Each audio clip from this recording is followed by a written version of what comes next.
Vi har netop gennemført dag 3, som er gået fra Slesvig til Glückstadt. Og vi har fået en lille reminder om i går, at vi nok skal snakke lidt højere, så det prøver vi at gøre i dag, så I kan høre os. Yes.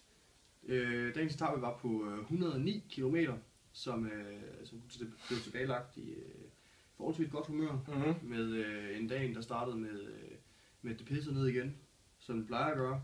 Ja. Så kom der sol, så havde vi sol i 3-4 timer. Ja, og medvind også, til og med. Ikke 3-4 timer. Ikke så 4 timer, men vi vendte om, så vi havde medvind i korte stræk, og sidevind også. Så den har ikke været lige i hovedet hele dagen. Det var ret lækkert. Og så fik vi regn til sidst, ja, og nu sidder vi er tilfredse og trætte. Ja. Men generelt en fin dag. Ja. Det begynder at gøre lidt ondt de forskellige steder. Ledene kan godt mærke, at vi har været ude på vejen i 3 dage, uden alt for meget affjedring. Jeg begynder at få lidt væske i mit knæ, og vi har vist begge to lidt skavanker rundt omkring.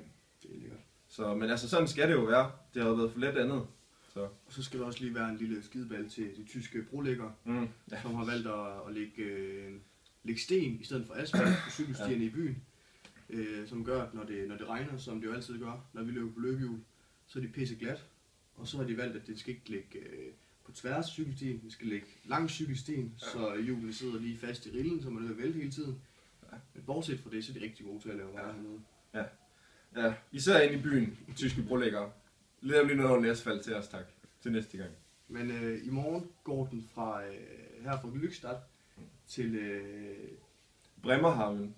Måske lidt længere. Vi ser lige, hvor langt vi kan komme i morgen. Vi har en færgeovergang lige her fra morgenstunden i morgen. Og så ser vi, hvor langt vi kan komme i løbet af dagen. Ruten er kun sat til 75 km, men må ikke vi kan løbe lidt længere. Og super fedt med alle pengene. Ja, det gør der. Og vi lægger en opdatering op her senere med lidt mere uddybende omkring turen i dag.